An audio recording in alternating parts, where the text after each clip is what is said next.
नमस्कार मित्रों, जैसा कि हम लोग दीनदयाल उपाध्याय गोरखपुर विश्वविद्यालय गोरखपुर के बीए प्रथम सेमेस्टर और तृतीय सेमेस्टर से संबंधित प्रश्नों के हल को देख रहे हैं और इतिहास विषय के संबंधित प्रश्नों को भी हम लोग देख रहे हैं और जिन विषयों की हो चुकी है उनके आंसर की मैं अपलोड करता जा रहा हूं। आप लोग अपना आंसर मिलाइएगा आराम से पेपर देने के बाद। तब तक आप लोगों का पेपर चल रहा है, आप अपने पेपर पे पहले फोकस करें, उसको अच्छी तरीके से तैयार करें, क्योंकि जब पेपर हो गया उसके बाद उस पेपर से माथापच्ची और बहुत ज़्यादा अगर आप उस पर अपने आप को रखेंगे तो थोड़ा अगले पेपर में तैयारी के समय कम होगा। इसलिए उसे आराम से आप लोग मिलाइएगा आंसर की। लेकिन आप लोग जो अगले प्रश्न पत्र होने वाले हैं उनको आप अच्छी तरीके से तैयार करें। तो आइए आज हम लोग बीए तृतीय सेमेस्टर के इतिहास फर्स्ट पेपर को देख चुके हैं, सेकंड पेपर के प्रथम टॉपिक को आज देखना है।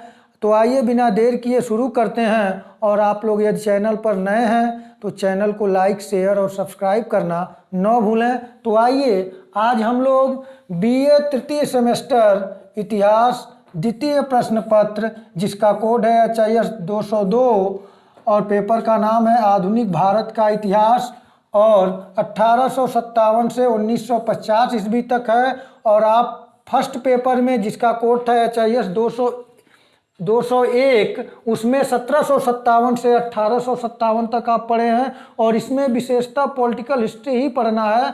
बहुत अधिक जो आपको 1857 का विद्रोह है, इस पे बहुत अधिक सिलेबस में तो विद्रोह का जिक्र नहीं किया गया है। इसे अन्य सेमेस्टर में, आगे आने वाले सेमेस्टर में आप लोगों से प्रश्न बनेंगे नेशनल मूवमेंट के अंतर्गत। तो इसमें आपका जो पहला यूनिट है, आज छोटी वीडियो बनाया हूँ कि आप क्लियर कर लें।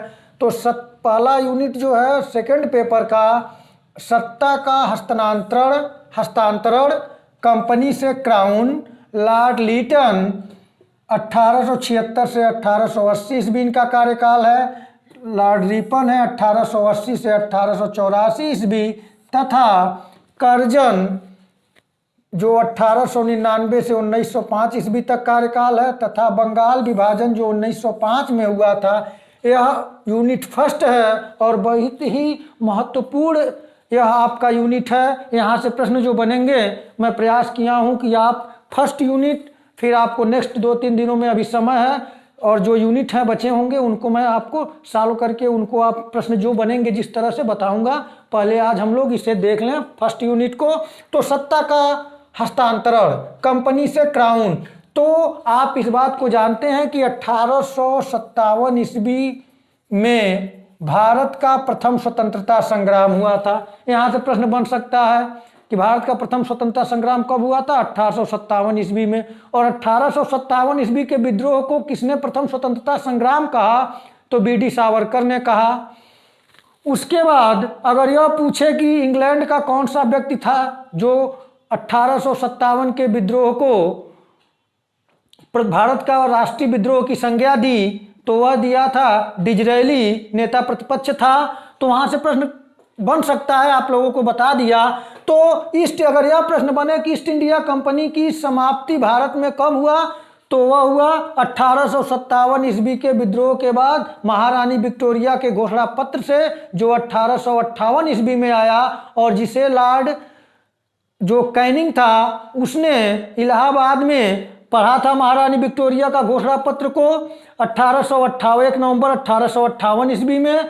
तो यहाँ से जो प्रश्न बनेगा उसे आप देख लें। अब लॉर्ड कंपनी से क्राउन का सत्ता हस्ताक्षरण किससे होता है? विक्टोरिया के घोषणा पत्र से, जिसे कि 1858 ईस्वी के भारतीय शासन अधिनियम के नाम से भी हम जानते हैं, घोषणा पत्र के बाद आया।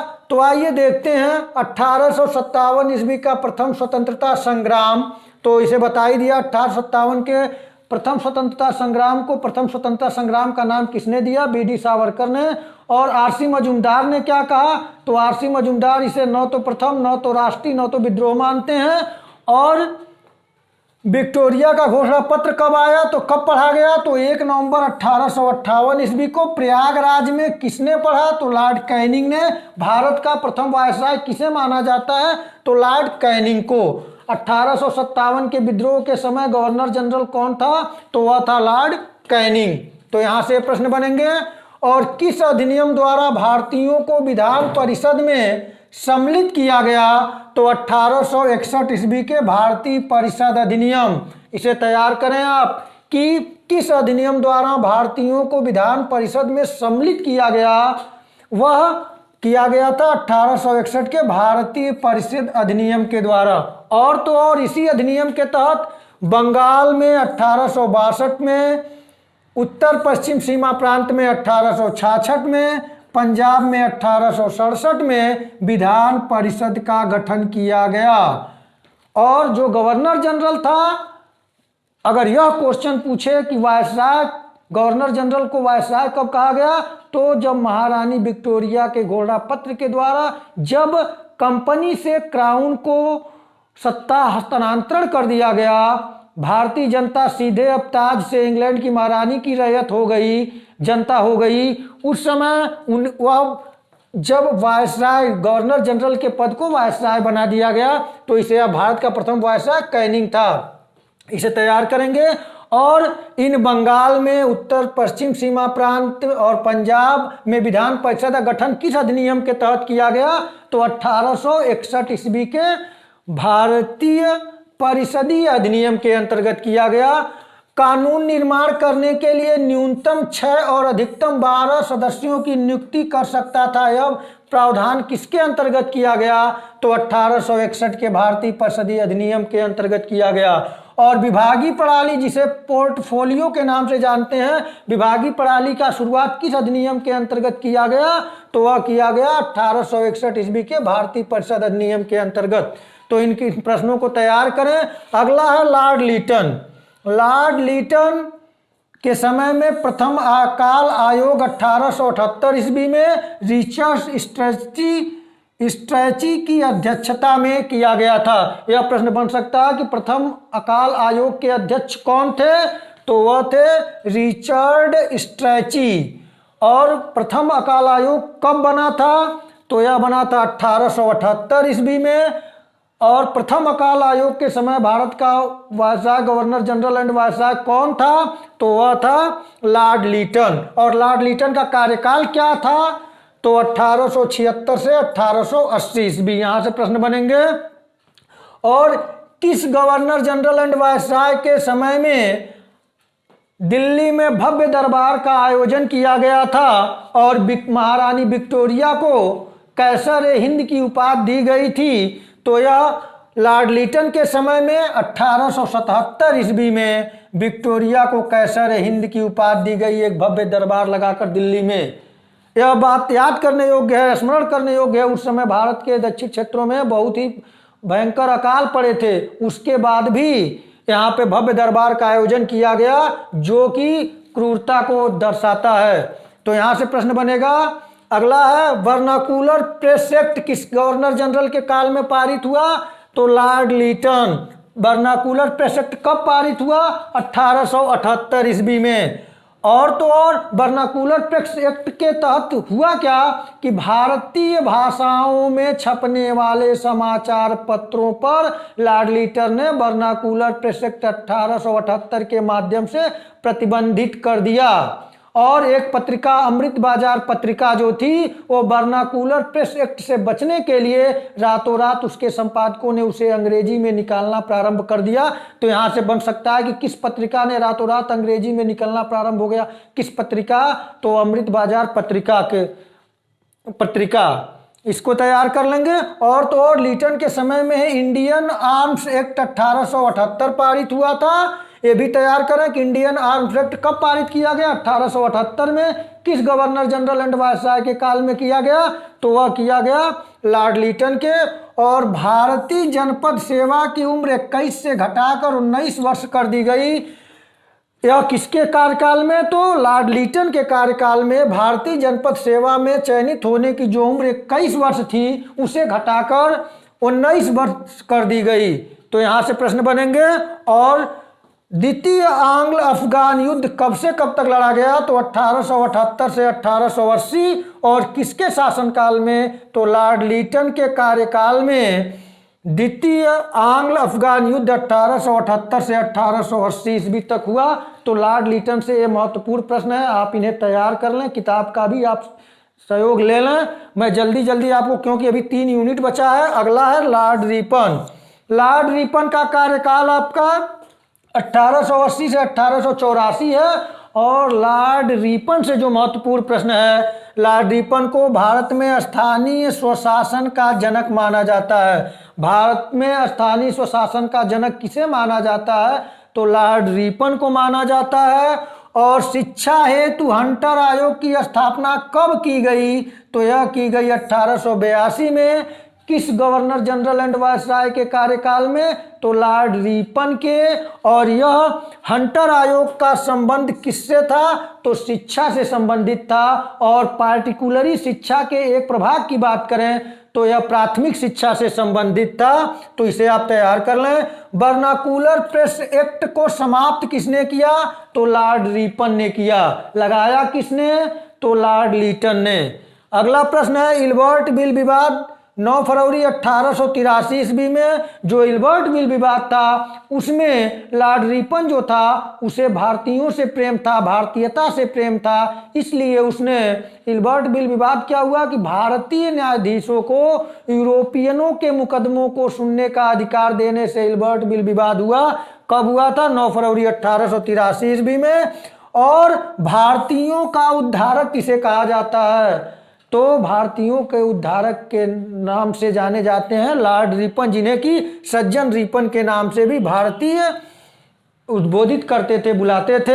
अगला प्रश्न है नियमित जनसंख्या की शुरुआत किसके समय में हुई? तो लॉर्ड रिपन के समय में 1881 ईस्वी से। और किन प्रांतों को किसे छोड़कर हुआ था जनगणना जो हुआ था 1881 में लॉर्ड रिपन के समय में? तो कश्मीर और नेपाल को छोड़कर। वैसे अगर भारत में पहली बार जनगणना हुई कब? तो लॉर्ड मेयो के समय में 1871 में, 71-72 में। लेकिन उस समय जो हुआ था वह नियमित नहीं हुआ था। और लॉर्ड रिपन ने 1881 में नियमित रूप से प्रत्येक 10 वर्ष पर जनगणना करने की शुरुआत किया। तो लॉर्ड रिपन 1881 में। और प्रथम कारखाना अधिनियम कब पारित हुआ? तो 1881 ईस्वी में। किस गवर्नर जनरल एंड वायसराय के कार्यकाल में? तो लॉर्ड रिपन के। और इसमें क्या किया गया? तो इसका प्रमुख प्रावधान था प्रथम कारखाना अधिनियम का जो 1881 में पारित हुआ। 7 वर्ष से कम बच्चों को प्रतिबंधित, यानी कि 7 वर्ष से कम बच्चे कारखानों में काम नहीं कर सकते। और साथ ही महीने में 4 दिन का अवकाश स्वीकृत किया गया कि महीने में 4 अवकाश जो कारखानों में काम करने वाले मजदूर होंगे उन्हें मिलेगा। सोचिए उस समय कितना कठिन परिश्रम करना पड़ता था मजदूरों को। आगे आइए, अगला प्रश्न है अब जो बनेगा लॉर्ड कर्जन से। लॉर्ड कर्जन का कार्यकाल आप जानते हैं, पहले बता चुके हैं, 1899 से 1905 ईस्वी तक। और लॉर्ड कर्जन 1901 में कृषि इंस्पेक्टर की नियुक्ति किए थे कृषि में सुधार के लिए। तो कृषि इंस्पेक्टर की नियुक्ति किस गवर्नर जनरल एंड वायसराय ने किया था? लॉर्ड कर्जन ने। कब किया था? तो यह किए थे 1901 ईस्वी में। यंग हस्बैंड की अध्यक्षता में लासा में शिष्टमंडल भेजा गया था। किसके समय में? तो लॉर्ड कर्जन ने यंग हस्बैंड की अध्यक्षता में तिब्बत की राजधानी लासा में एक शिष्टमंडल भेजा गया था 1904 में।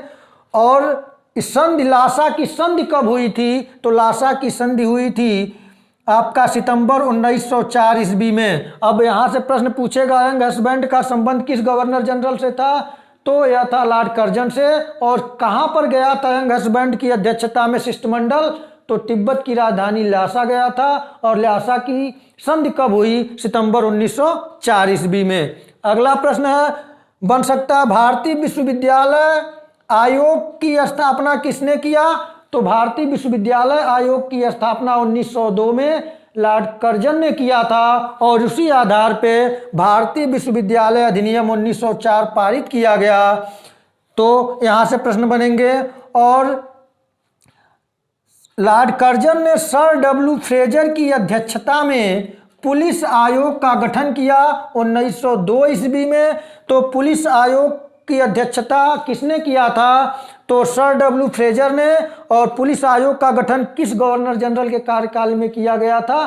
तो वह किया गया था लॉर्ड कर्जन के।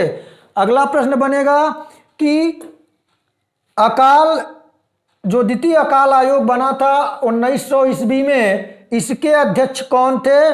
तो इसके थे सर एंटनी मैकडॉनल्ड। इस समय गवर्नर जनरल एंड वायसराय कौन था? तो लॉर्ड कर्जन। ठीक है, यहां से प्रश्न बनेगा।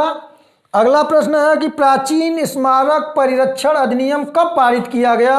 1904 ईस्वी में। किस गवर्नर जनरल के काल में किया गया था?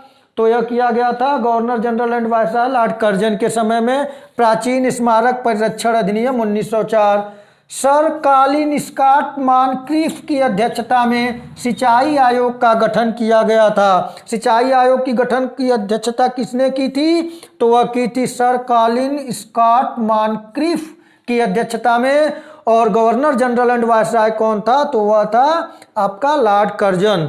और रेलवे बोर्ड का गठन 1905 में किया गया। रेलवे बोर्ड का गठन कब किया गया? 1905 में। किस गवर्नर जनरल के कार्यकाल में किया गया?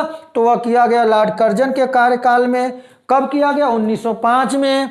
बंगाल विभाजन सबसे महत्वपूर्ण इसका जो है लॉर्ड कर्जन का, वो बंगाल विभाजन है। लॉर्ड कर्जन ने बंगाल में बढ़ती हुई राष्ट्रवादी विचारधारा को तोड़ने के लिए हिंदू मुस्लिम में फूट डालो और राज करो की नीति का जो श्री गणेश करने वाला था वह लॉर्ड कर्जन था। उसने अपने सभी सुधारों पे अच्छा सुधार किया, लेकिन उसने अपने सुधारों के साथ साथ भारतीयों में उभरती हुई राष्ट्रवाद को, जो कि बंगाल प्रांत में उभर रही थी, उसे तोड़ने के लिए उसने ऐसा गलत कदम उठाया। बंगाल प्रांत को बड़ा दिखाते हुए उसने प्रशासन अक्षमता दिखाते हुए 1905 में 16 अक्टूबर 1905 में बंगाल विभाजन कराया। इसका कि बहुत व्यापक रूप में विरोध हुआ। और इसी बंगाल विभाजन, अगर यह पूछे बंगाल विभाजन करने के पीछे कर्जन का क्या उद्देश्य था, तो भारत में हिंदू मुसलमान में फूट डालना था और राष्ट्रवाद की भावना को बिखारना था, राष्ट्रवाद को कमजोर करना था बंगाल प्रांत में। और बंगाल विभाजन के परिणाम स्वरूप कौन सा आंदोलन हुआ? तो स्वदेशी आंदोलन। स्वदेशी आंदोलन हुआ था। कहाँ पर? बंगाल में शुरू हुआ, जिसे कि आगे के टॉपिकों में बताएंगे, लेकिन यहाँ समझे बंगाल विभाजन के फलस्वरूप कौन सा आंदोलन शुरू हुआ? तो वह हुआ था आपका स्वदेशी आंदोलन। तो यह फर्स्ट यूनिट था। फर्स्ट यूनिट में जितना हो सका है मैं आपको यहीं से प्रश्न बनेंगे। आपको करना क्या है कि यूनिट फर्स्ट में सत्ता का हस्तांतरण देख लेना है, कंपनी से क्राउन, लॉर्ड लिटन को देखना है, रिपन को और तथा कर्जन और बंगाल विभाजन। अब यहाँ से जो प्रश्न बनने वाले थे मैं भरसक प्रयास किया हूँ कि आप इसे, आपका पूरा फर्स्ट यूनिट से कुछ भी छूटे मत, तो आप इसे तैयार कर लें। और जल्द ही हम आपको second unit, third unit, fourth unit जो बचे हैं उनसे प्रश्न बनाकर लाऊंगा। आप इसे तैयार करें। स्क्रीनशॉट लेना हो तो आप ले सकते हैं, धुंधली आएगी लेकिन आप ले सकते हैं। इन टॉपिकों को आप तैयार कर लें। आज इतना ही। इसके बाद मैं जो टॉपिक बचा है उसको लेकर आऊँगा। तब तक के लिए नमस्कार।